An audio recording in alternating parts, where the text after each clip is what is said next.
war started. That was in December 3rd, war declared 1971. I was also a second lieutenant. Just got commissioned, what, a year earlier. One is not so wise, age-wise also. You're just 21 years old. You only know what you have been told. But now, with the hindsight, with knowing everything around, and after having been to Bangladesh, I have a lot of experience and vision as what should happen and what could happen. And here also I have had the opportunity of meeting all three chiefs, very big wigs, and even small people on the roadside, maybe our liftman, people in the hotel or otherwise. So one is very wise. But let me tell you first my view as a second lieutenant what happened. We were part of 101 Com Zone. Our battle started from Kamalpur. On night at Kamalpur, I was second lieutenant in charge of 6 guns, about 100 odd vehicles and 100 odd men. And I was the only officer. And it was not very cold, but okay. So we started off, those were days, there were dust tracks. There must be very nice roads now. I haven't been to Kamalpur again, but that time there were only dust tracks. So we started off. And for ammunition, we had civil hire transport, where we had loaded our ammunition, and they were trailing the column. So we moved on to a particular track to reach our destination. There was a wooden bridge on the way. And I did not realize that wooden bridge was not so strong. So my entire column, guns, everything moved forward. But when those heavily loaded ammunition vehicles were on the bridge collapsed. So now I have guns with me with very limited ammunition, what was with the gun trailers, gun towers, and our entire ammunition was in Nala. But I cannot forget the contribution of villagers, the common man.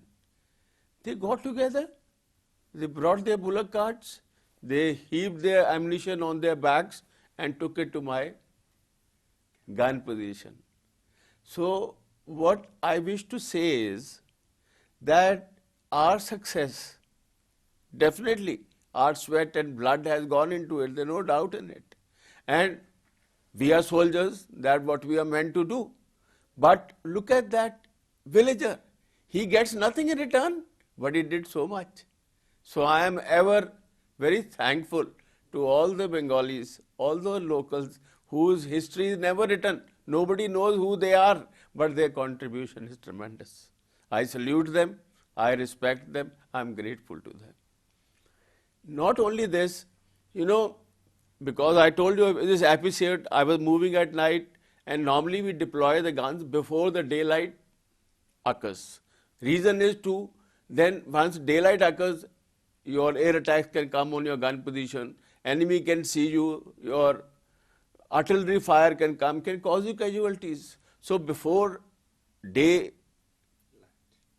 comes, we have our gun position dug, guns are dug, ammunition pits are dug, trenches are dug for the men, so that if there is shelling, we all get into that and there is a less number of casualties. This is the normal way of deploying our guns.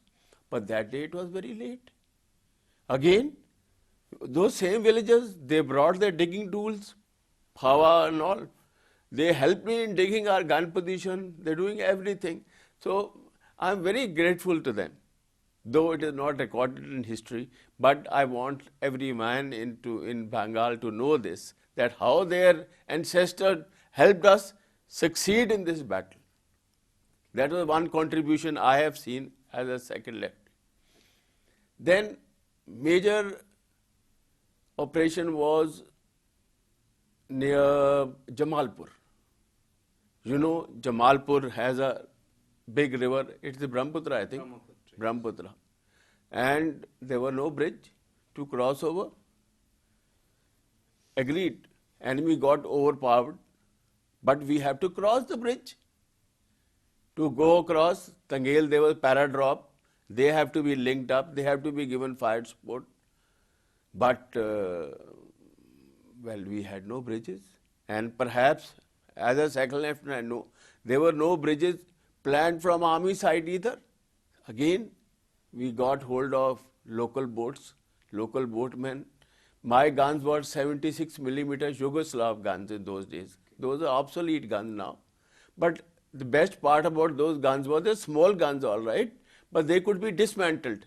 They were meant to be taken over a mule, over an animal. You know, we could dismantle the gun, put it on a mule and take it from place A to B, again reassemble and again fire the gun. It was that type of a gun.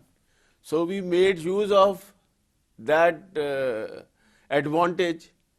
We dismantled our guns, put them in small boats, in small parts, took them across the river, again assembled them, again towed them, and this is how we carried on the operation. That was again a very great thing.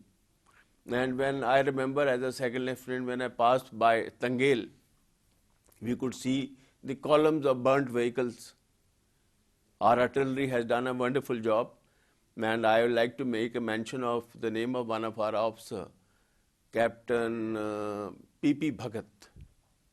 He did a wonderful job. By the way, his son is Chetan Bhagat. You must have read his articles. He's written books in India. He's very popular. He lives in Singapore now, but he's very popular in India. He writes news columns, he writes in papers. Chetan Bhagat, his son. His father was with us.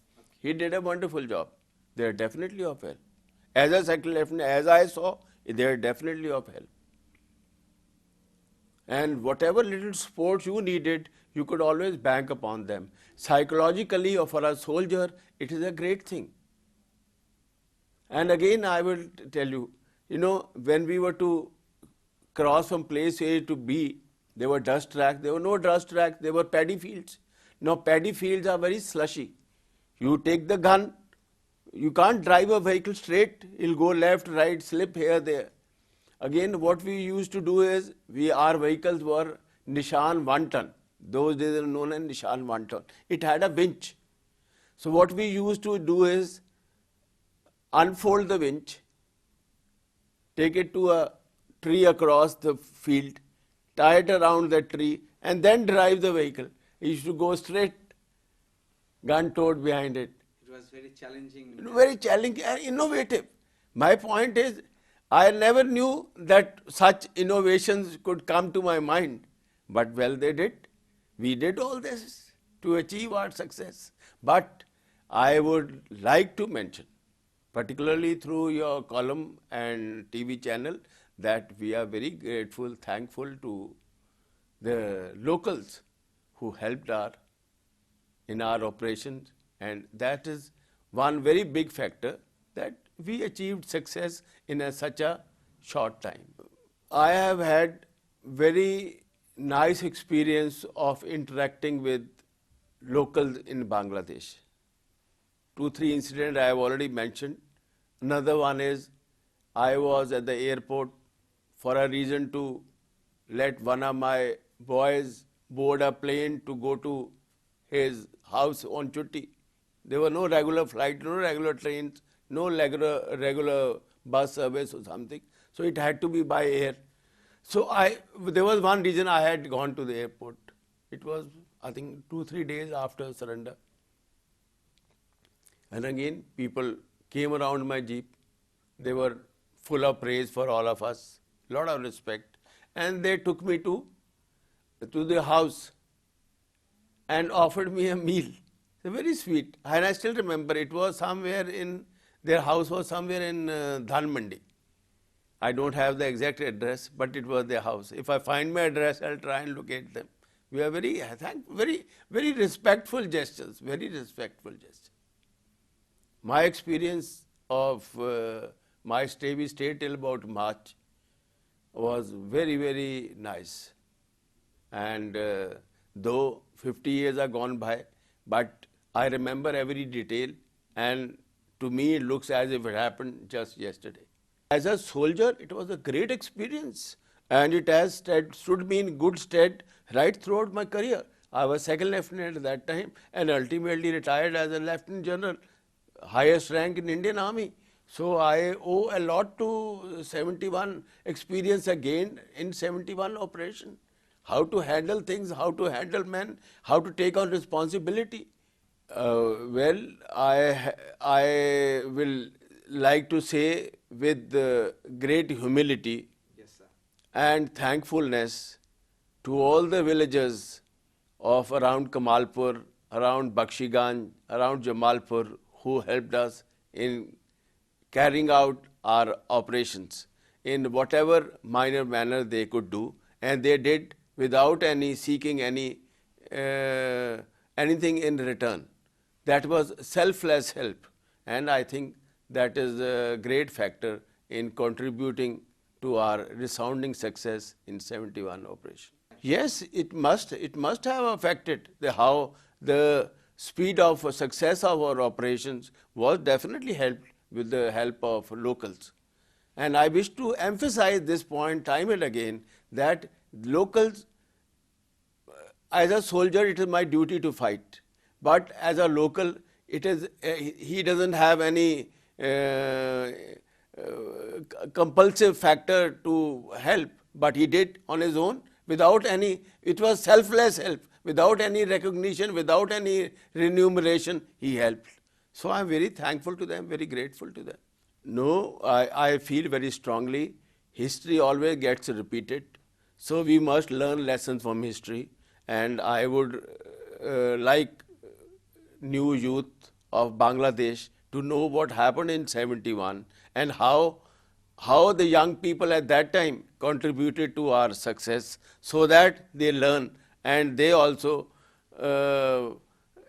imbibe those qualities which their ancestors displayed.